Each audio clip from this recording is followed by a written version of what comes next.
10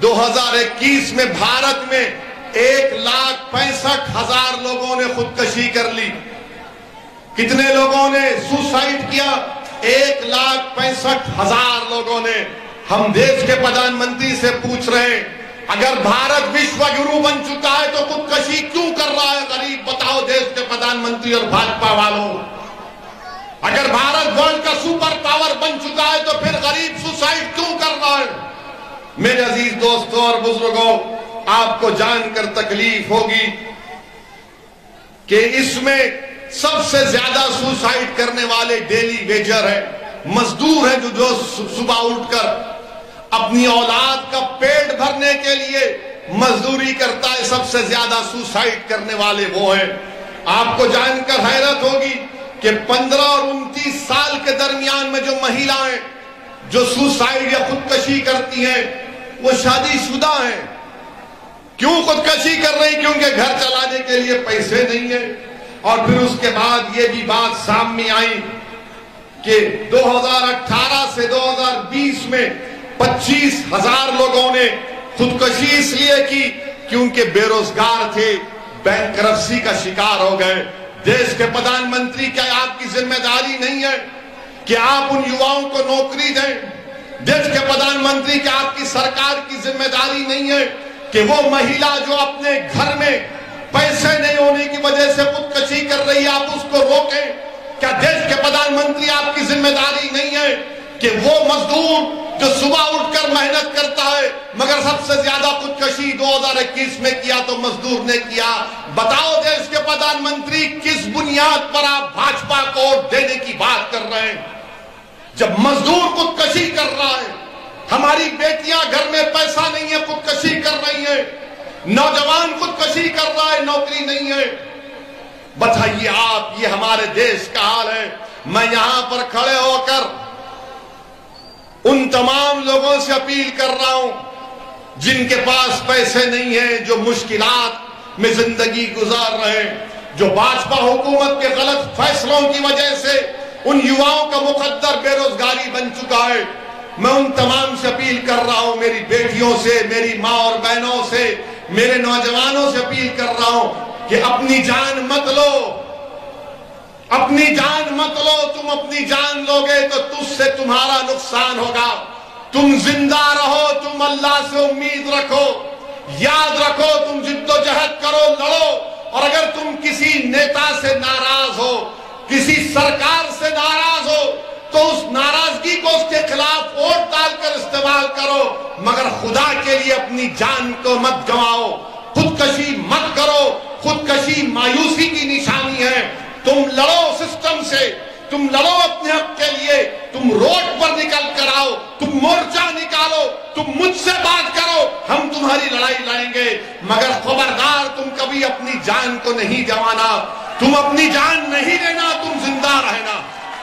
اور اگر تم سمجھتے ہو کہ کوئی حکومت، کوئی پارٹی تمہارا ساتھ نہیں دے رہی تو تم اس کے خلاف ووٹ دو. تم موت کے آغوش میں مت جاؤ، مگر اس پارٹی اور سرکار کے خلاف دے کر اس کو ایک سیاسی ڈیتھ دو، اس کو سیاسی موت دے دو اس کو. میرے عزیز دوستوں اور بزرگوں، پھر آپ یہ بھی جانتے ہیں کہ ایک اہم مدعا گجرات کا جو آپ کے سامنے آیا وہ یہ ہے میرے عزیز دوستوں اور بزرگوں کہ نریندر مودی کی بھاجپا کی سرکار کہتی ہے کہ راشٹرواد ہمارے لیے بڑا اہم ہے. بولتے ہیں نا کہ راشٹرواد ہمارے لیے بڑا اہم مدعا ہے، بولتے ہیں نا، ہر بھاجپائی بولتے ہیں راشٹرواد راشٹرواد. آپ کو معلوم ایک گجرات کا بیٹا جس کا نام لانس نائک گوپال سنگھ بھدوریا، جس نے کشمیر میں پاکستان سے آئے آتنکوادیوں سے مقابلہ کرتے ہوئے اپنی جان کی عظیم قربانی دے دی. اس کا نام لانس نائک گوپال سنگھ بھدوریا ہے. اور گوپال سنگھ بھدوریا اس کو شوریہ چکر دیا گیا. اور کیسے ملا اس کے پریوار کو شوریہ چکر؟ پوسٹ سے بھیجا دیا گیا، پوسٹ سے. کیا گجرات کے مکھیہ منتری وہ شوریہ چکر کو لے کر